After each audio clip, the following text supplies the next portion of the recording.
Everyone, आज हम discuss कर रहे हैं वैलेंस बॉन्ड थ्योरी के बारे में। So let's start. Valence bond theory दी किसने थी? हिटलर एंड लंडन ने दी थी। ये थ्योरी हम पढ़ क्यों रहे हैं? रीज़न है उसका, क्योंकि वीएसएपीआर थ्योरी जो है उसने हमें शेप्स के बारे में तो बताया था, बट उसका कोई प्रैक्टिकल अप्रोच नहीं था, कोई ऑर्बिटल के इंट्रैक्शन के बारे में नहीं बताया था। जस्ट थियोरेटिकल नॉलेज दी थी कि इस तरह से शेप्स बनते हैं, टेट्राहेड्रल और लीनियर शेप्स बनते हैं, ट्रायगोनल प्लेनर शेप्स बनते हैं, बट ऑर्बिट कैसे इंटरेक्ट करेंगे ऑर्बिटल्स, वो उसके बारे में कोई नॉलेज नहीं मिली थी। तब वैलेंस बॉन्ड थ्योरी दी गई थी बाय हिटलर एंड लंडन। ये जो थ्योरी है ये मेनली बेस्ड है इन कॉन्सेप्ट्स पर, तो हम डिस्कस करेंगे इन कॉन्सेप्ट्स को।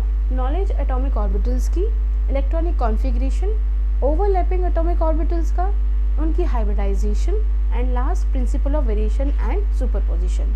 So let's start with one by one topic, atomic orbitals. As we know, we have three axes, right? All the three axes are x, y and z. Three axes are perpendicular to each other. We know this, right? So if I say there is a nucleus, right? So if I make a circle and consider it as a nucleus, so electron revolve around the nucleus in a fixed circular path. This fixed circular path is called orbit. Okay, this fixed circular path is called orbit. This is nucleus. So electron is revolving around the nucleus in a fixed circular path, which is called orbit. Now what are orbitals? Orbitals, it is a 3D region around the nucleus where finding an electron probability is maximum. मतलब 3D reason का मतलब क्या हुआ? 3D reason का मतलब, अब यहाँ पे हमारा एक्सिस से है, हमने बोला कि हमारे पास तीन एक्सिस होती हैं, x y and z, 3 dimensionally 3 axis हैं, और तीनों जो हैं वो एक दूसरे के कैसे होती हैं? परपेंडिकुलर होती हैं, 90 डिग्री पर होती हैं, राइट? तो इलेक्ट्रॉन जो है, अगर सेंटर में न्यूक्लियस है और उसके चारों तरफ इलेक्ट्रॉन रिवॉल्व कर रहा है, तो इलेक्ट्रॉन को रिवॉल्व करने के लिए 3 डायरेक्शंस मिल रही हैं। या तो वो इस डायरेक्शन में भी रिवॉल्व करेगा इस तरह से, राइट, या फिर वो इस एक्सिस पर रिवॉल्व करेगा, यानी कि वो इस तरह से रिवॉल्व करेगा, ठीक, इस तरह से, ओके। और या फिर वो इस एक्सिस पर रिवॉल्व करेगा, इस एक्सिस पर रिवॉल्व करेगा, यानी कि कैसे रिवॉल्व करेगा? वो ये इस तरह से, ठीक है। तो उसके 3 पॉसिबिलिटीज़ होंगी रिवॉल्व करने की। तो इलेक्ट्रॉन या तो हमें ऐसे रिवॉल्व करता हुआ दिखाई दे, या हमें इस एक्सिस पर रिवॉल्व करता हुआ दिखाई दे, या हमें ये तीसरी एक्सिस पर रिवॉल्व करता हुआ दिखाई देगा, ठीक है। तो 1, 2 और ये 3, ये जो रीजन है, ये रीजन जहाँ पर इलेक्ट्रॉन रिवॉल्व कर सकता है, तो वहाँ पर इलेक्ट्रॉन के मिलने की प्रोबेबिलिटी क्या होती है? सबसे ज़्यादा होती है, और यही रीजन कहलाता है orbital, right, clear. So this is the 3D region जहाँ पर इलेक्ट्रॉन के मिलने की प्रोबेबिलिटी सबसे ज़्यादा होगी, और उसी को कहेंगे हम एटॉमिक ऑर्बिटल्स। किसी भी एटम के पास जो ऑर्बिटल्स जो होते हैं वो s होगा, p होगा, d होगा और f ऑर्बिटल्स होते हैं। 4 types of orbitals are present: s orbital, p orbital, d orbital and f orbitals. हमें पता है s, p, d, f orbitals के शेप्स के बारे में। s का शेप स्फेरिकल होता है, p का शेप डम्बल होता है, डम्बल शेप। लेट मी रब ऑल दिस थिंग्स।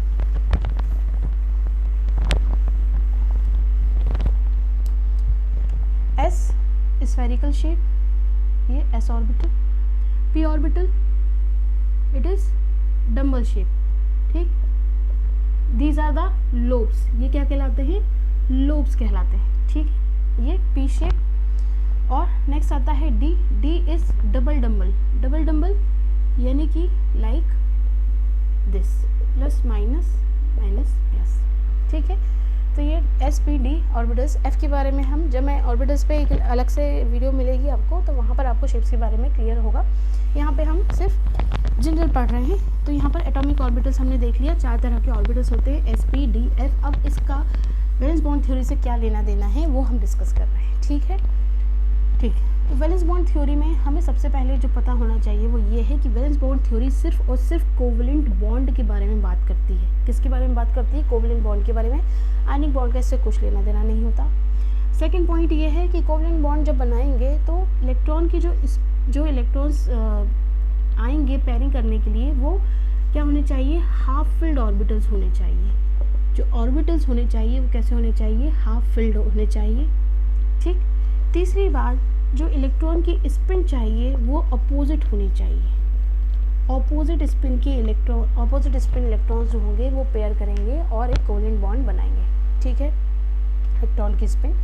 फिर जितने नंबर ऑफ अनपेयर्ड इलेक्ट्रॉन्स जितने होंगे वैलेंस शेल में, वही उसके इक्वल होंगे नंबर ऑफ कोवेलेंट बॉन्ड्स के। ठीक है, तो ये तो कुछ बेसिक इन्फॉर्मेशन है जो हमें वैलेंस बॉन्ड थ्योरी से मिलती है, राइट। अब हम सब एग्जाम्पल से समझेंगे कि जो कॉन्सेप्ट पर बेस्ड है वैलेंस बॉन्ड थ्योरी, वो क्या कॉन्सेप्ट कैसे फॉलो करेगा। तो हम एग्जाम्पल लेके चल रहे हैं किसका, हम हाइड्रोजन मॉलिक्यूल का एग्जाम्पल लेकर चल रहे हैं। H2 मॉलिक्यूल के बारे में पढ़ेंगे हम। ठीक है, H2 मॉलिक्यूल का फॉर्मेशन कैसे हुआ वैलेंस बॉन्ड थ्योरी के अकॉर्डिंग हम समझेंगे। Okay, so let's start. सबसे पहले हम बात कर रहे हैं हाइड्रोजन मॉलिक्यूल की। हमने कहा हाइड्रोजन मॉलिक्यूल बनेगा कब, जब दो हाइड्रोजन एटम्स आके कंबाइन करेंगे। तो एक ये हाइड्रोजन एटम है, एक ये हाइड्रोजन एटम है। हमें पता है हाइड्रोजन के पास जो इलेक्ट्रॉन होता है वो एक इलेक्ट्रॉन प्रेजेंट होता है। ठीक है, इसका जो इलेक्ट्रॉनिक कॉन्फ़िगरेशन अगर हम लिखें तो इलेक्ट्रॉनिक कॉन्फ़िगरेशन क्या लिख सकते हैं, 1s1, यानी कि उसके 1s ऑर्बिटल में एक इलेक्ट्रॉन प्रेजेंट है, इसके भी 1s ऑर्बिटल में एक इलेक्ट्रॉन प्रेजेंट है। हम ऑर्बिटल भरेंगे कैसे, ये हमारा 1s ऑर्बिटल है जिसमें एक इलेक्ट्रॉन प्रेजेंट है। ठीक है, यहाँ पर भी जो इलेक्ट्रॉन है 1s वो इस तरह से, राइट। ये हाइड्रोजन हो गया जिसके पास एक एक इलेक्ट्रॉन प्रेजेंट है। जब तक ये हाइड्रोजन एटम्स बहुत दूर दूर थे तब तक इनमें कोई इंट्रैक्शन होगा क्या, बिल्कुल नहीं होगा। इनमें कोई इंट्रैक्शन होगा नहीं होगा। लेकिन जैसे ही ये हाइड्रोजन्स एटम्स एक दूसरे के क्लोज आएंगे, तो जैसे ही हाइड्रोजन एटम एक दूसरे के पास आए तो एक हाइड्रोजन एटम हमने ए मान लिया, दूसरा हाइड्रोजन एटम हमने बी मान लिया। ठीक है, तो ये हमारे पास हाइड्रोजन एटम ए जिसका न्यूक्लियस है ए, ये दूसरा हाइड्रोजन एटम है हमारे पास जिसका न्यूक्लियस है बी, राइट। इसके चारों तरफ हमें पता है न्यूक्लियस के चारों तरफ फिक्स्ड सर्कुलर पाथ में इलेक्ट्रॉन्स जो हैं वो रिवॉल्व करेंगे। तो इसके पास इसका एक इलेक्ट्रॉन है और इसके पास भी क्या है, इसका एक इलेक्ट्रॉन है, राइट। जब तक ये पास नहीं थे इनमें कोई इंटरेक्शन नहीं हुआ था। लेकिन जैसे ही हाइड्रोजन एटम्स एक दूसरे के नज़दीक आएंगे मॉलिक्यूल क्रिएट करने के लिए, तो उनके बीच में इंटरेक्शंस होंगे। इंटरेक्शंस होने का मतलब ये है कि उनमें बॉन्ड क्रिएट होने के लिए इलेक्ट्रॉन्स एक दूसरे को अट्रैक्ट भी करेंगे और रिपल्शन भी होगा। तो यहाँ पर देखते हैं, हम डिस्कस करते हैं। यहाँ पर आप देख रहे हो जैसे ही दोनों एटम्स हाइड्रोजन के एक दूसरे के नज़दीक आएंगे तो इसका न्यूक्लियस और इसका न्यूक्लियस एक दूसरे को रिपेल करेंगे। रिपेल क्यों कर रहे हैं, क्योंकि हमें पता है न्यूक्लियस के पास होते हैं प्रोटॉन्स और इसके ऊपर होता है पॉजिटिव चार्ज। इसके पास भी वही इस बात होगी। तो क्योंकि न्यूक्लियस के पास पॉजिटिव चार्जेस हैं, सेम चार्जेस हैं, इसलिए हमें पता है कि सेम चार्जेस एक दूसरे को रिपेल करते हैं। तो यहाँ पर दोनों के न्यूक्लियस एक दूसरे को रिपेल करेंगे जब वो एक दूसरे के करीब आने की कोशिश करेंगे। सिमिलरली इलेक्ट्रॉन्स में भी होगा, इसके इलेक्ट्रॉन जब एक दूसरे के नज़दीक आएंगे तो यहाँ पर भी क्या होगा, रिपल्शन होगा। क्योंकि हमें पता है इलेक्ट्रॉन्स के पास कौन सा चार्ज होता है, नेगेटिव चार्ज होता है। तो यहाँ पर भी क्या होगा, इनमें रिपल्शन होगा, राइट। तो दोनों के न्यूक्लियस में भी रिपल्शन हो रहा है, दोनों के इलेक्ट्रॉन में भी रिपल्शन हो रहा है। अब जब रिपल्शन हो रहा है तो फिर हाइड्रोजन मॉलिक्यूल बनेगा कैसे। तो हाइड्रोजन मॉलिक्यूल ऐसे बनेगा कि रिपल्शन हुआ तो अट्रैक्शन भी तो हो रहा होगा ना। तो ये है हमारे पास रिपल्शन का केस, ठीक। अब अट्रैक्शन कहाँ देखने को मिल रहा है हमें, अट्रैक्शन फिर से देखिए, यहाँ पर ये न्यूक्लियस ए है, ये दूसरे का न्यूक्लियस है, इसको हमने बी से कंसिडर किया। इसका इलेक्ट्रॉन था ए, इसका इलेक्ट्रॉन है बी, ठीक। जब ये दोनों एक दूसरे के पास आएंगे तो पहले तो इसका न्यूक्लियस और इसके इलेक्ट्रॉन के बीच में अट्रैक्शन था, इसके न्यूक्लियस और इसके इलेक्ट्रॉन के बीच में अपना खुद का अट्रैक्शन था, राइट। जब ये एक दूसरे के क्लोज आए तो इसके न्यूक्लियस ने इसके इलेक्ट्रॉन को भी तो अट्रैक्ट किया, ये अट्रैक्शन है, और इसके न्यूक्लियस ने इसके इलेक्ट्रॉन को भी क्या किया होगा, अट्रैक्ट किया होगा। सिमिलरली इस न्यूक्लियस ने इस इलेक्ट्रॉन को भी तो अट्रैक्ट किया होगा ना। तो पहले ही इनके पास इनके न्यूक्लियस इलेक्ट्रॉन के बीच में अट्रैक्शन था, लेकिन जब वो दोनों एक दूसरे के क्लोज आए तो रिपल्शन के साथ साथ वहाँ अट्रैक्शन भी हो रहा है। इसका ए का न्यूक्लियस बी के इलेक्ट्रॉन को अट्रैक्ट कर रहा है, बी का न्यूक्लियस ए के इलेक्ट्रॉन को अट्रैक्ट कर रहा है। तो क्योंकि यहाँ पर अट्रैक्शन फोर्सेस भी हैं और हमें प्रैक्टिकली ये पता है, प्रैक्टिकल नॉलेज से ये पता है कि जो अट्रैक्शन फोर्सेस हैं वो ज़्यादा हैं as compare to repulsion forces. Attraction forces are greater than repulsion forces. यही कारण है कि जब हाइड्रोजन एटम एक दूसरे के क्लोज आते हैं तो वो क्या बना लेते हैं, हाइड्रोजन मॉलिक्यूल क्रिएट कर लेते हैं। ठीक, तो क्या सिर्फ ऐसा होने से, सिर्फ नज़दीक आने से, क्लोज आने से क्या हाइड्रोजन मॉलिक्यूल क्रिएट हो जाएगा? ऐसा नहीं है। यहाँ पर एक कॉन्सेप्ट और काम करेगा जिसको हम कहेंगे बॉन्ड एंथैल्पी। क्या कहेंगे जिसको हम? Bond enthalpy. एंथैल्पी का मतलब होता है एनर्जी और बॉन्ड हमें पता है। ठीक है, तो हमें पता है कि जब ये दोनों सिंगल एटम थे इनके पास अपनी खुद की एनर्जी थी। जब ये दोनों एक दूसरे के साथ अप्रोच हुए तो अप्रोच होने के साथ साथ इनमें रिपल्शन भी हो रहा है, राइट, रिपल्शन हो रहा है और साथ में अट्रैक्शन भी हो रहा है। तो रिपल्शन और अट्रैक्शन के साथ होगा ये कि दोनों सिस्टम की एनर्जी जो है रिपल्शन के कारण क्या होगी, इंक्रीज होगी, ठीक है, और अट्रैक्शन के कारण क्या होगी, डिक्रीज होगी। तो क्योंकि हमें यहाँ साफ साफ दिखाई दे रहा है कि अट्रैक्शन फोर्सेस जो हैं वो ज़्यादा हैं as compare to repulsion forces, इसलिए जब ये दोनों हाइड्रोजन एटम्स एक दूसरे के क्लोज आएंगे तो एक स्टेज आएगी जहाँ पर अट्रैक्शन फोर्सेस और रिपल्शन फोर्सेस जो हैं वो एक दूसरे को क्या कर देंगे, बैलेंस कर देंगे। इनको बैलेंस करने के कारण जैसे ही एक इक्विलिब्रियम स्टेज आई जहाँ पर अट्रैक्शन फोर्सेस, रिपल्शन फोर्सेस एक दूसरे को बैलेंस करेंगे, बैलेंस करने के कारण ही सिस्टम की जो एनर्जी होगी वो क्या हो जाएगी, डिक्रीज हो जाएगी। सिस्टम की एनर्जी जो होगी वो डिक्रीज हो जाएगी और some amount of energy will be release during the formation of hydrogen molecule. The amount of energy that release is called bond enthalpy. This is called bond enthalpy. Clear? So मैं repeat कर देती हूँ। क्या हमें समझ में आया है कि जैसे ही हाइड्रोजन और हाइड्रोजन एटम्स दोनों एक दूसरे के क्लोज आएंगे, जैसे ही क्लोज आएंगे, क्लोज आने के साथ साथ वो एक दूसरे को अप्रोच करेंगे, उनमें अट्रैक्शन फोर्सेस भी होंगे और रिपल्शन फोर्सेस भी होंगे। हमें साफ दिखाई दे रहा है कि जो अट्रैक्शन फोर्सेस जो हैं वो ज़्यादा हैं as compare to repulsion forces. तो एक स्टेज आएगी जहाँ पर सिस्टम की जो पोटेंशियल एनर्जी है वो डिक्रीज़ होगी और दोनों एटम्स एक दूसरे के क्लोज हो जाएंगे और अट्रैक्शन फोर्स और रिपल्शन फोर्सेस जो है वो एक दूसरे को क्या कर देंगे, बैलेंस कर देंगे। वहाँ पर सिस्टम की स्टेज आ जाएगी जहाँ पर सिस्टम की एनर्जी मिनिमम हो जाएगी और मिनिमम एनर्जी होने के कारण ही हाइड्रोजन एटम्स कंबाइन होकर क्या बना लेंगे, एक मॉलिक्यूल क्रिएट कर लेंगे हाइड्रोजन का, राइट।